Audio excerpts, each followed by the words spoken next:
ಎಲ್ರಿಗೂ ನಮಸ್ಕಾರ. ಎಲ್ಲರೂ ಖುಷಿಯಾಗಿ ನಗ್ನಗ್ತಾ ಆರೋಗ್ಯವಾಗಿದ್ದೀರಾ ಅಂತ ಅಂದ್ಕೊತೀನಿ. ಇವತ್ತು ಗುರುವಾರ, ಇವತ್ತು new year. Happy new year ಎಲ್ರಿಗೂ ಕೂಡ.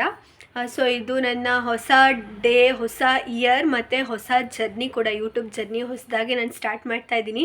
ದಯವಿಟ್ಟು ಸಪೋರ್ಟ್ ಮಾಡಿ. ನನ್ನ ಕೈಲಾದಷ್ಟು ಎಂಟರ್ಟೈನ್ಮೆಂಟ್ ನಿಮಗೆ ಕೊಡ್ತೀನಿ ಮತ್ತು ಹೆಲ್ಪಿಂಗ್ ವೀಡಿಯೋಸ್ ನಾನೆಲ್ಲನೂ ಹಾಕ್ತೀನಿ. ರಾಯರ್ ಮಠಕ್ಕೆ ಹೋಗೋದ್ರ ಮೂಲಕನೇ ನನ್ನ ಫಸ್ಟ್ ಬ್ಲಾಗ್ ಸ್ಟಾರ್ಟ್ ಆಗಬೇಕು. So let's begin.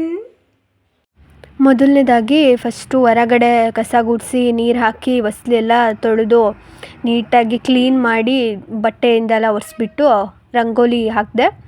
ರಂಗೋಲಿ ಹಾಕಿದ್ಮೇಲೆ ಅರಿಶಿನ ಕುಂಕುಮ ಎಲ್ಲ ಇಟ್ಟು ಪೂಜೆ ಮಾಡಾದಮೇಲೆ, ಅಂದರೆ ಹೊಸ್ಲು ಲಕ್ಷ್ಮಿ ಸಮಾನ, ಹಂಗಾಗಿ ಎಲ್ಲ ಆದಮೇಲೆ ರಂಗೋಲಿ ಬಿಡಬೇಕಿತ್ತು. ರಂಗೋಲಿ ಬಿಟ್ಟು ಅಷ್ಟೊಂದೇನು ಚೆನ್ನಾಗಿ ಬರೋಲ್ಲ, ಬಟ್ ಸ್ಟಿಲ್ ನನಗೆ ಬಂದಾಗ ನಾನು ಬಿಡಿಸಿದ್ದೀನಿ. ಮತ್ತು ಒಳಗೆ ಬಂದು ನೀಟಾಗಿ ಕಸ ಗುಡಿಸಿ ಉಪ್ಪು ಹಾಕಿ ನೆಗೆಟಿವಿಟಿ ಎಲ್ಲ ಹೋಗಬೇಕು ಅಂಥೇಳಿ ನೀಟಾಗಿ ನೆಲ ಒರೆಸ್ಬಿಟ್ಟು ಫ್ರೆಶ್ ಅಪ್ ಆಗಕ್ಕೆ ಹೋದೆ.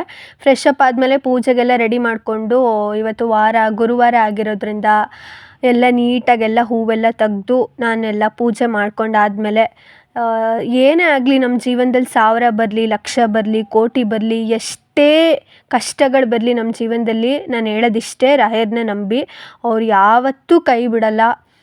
ಹಂಗೆ ಎಲ್ಲ ವಿಭೂತಿ ಗಂಧ ಎಲ್ಲ ಹಚ್ಚಿದ್ಮೇಲೆ ಹೂವಿಟ್ಬಿಟ್ಟು ನಾನು ಎಲ್ಲ ರಾಯರೇ ನಿಮ್ಮ ಪಾದಕ್ಕೆ ಎಲ್ಲ ನೀವು ಕೊಟ್ಟ ಭಿಕ್ಷೆ ಅಂತ ಹೇಳಿ ಪೂಜೆ ಮಾಡಾದಮೇಲೆ ತುಪ್ಪದ ದೀಪ ರೆಡಿ ಮಾಡ್ಕೊಂಡು ಹಚ್ಚಿದೆ ಅವ್ರಿಗೆ.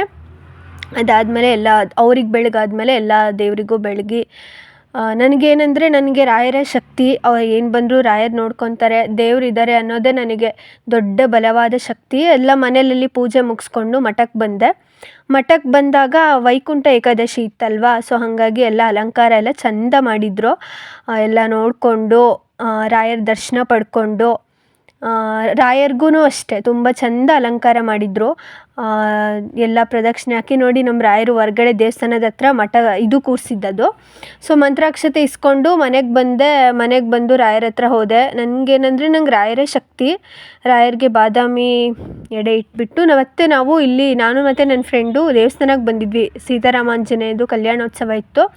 ಬಂದು ಪ್ರಸಾದ ಮಾಡಿಕೊಂಡು ಮನೆಗೆ ಬಂದೆ. That's it. Thank you.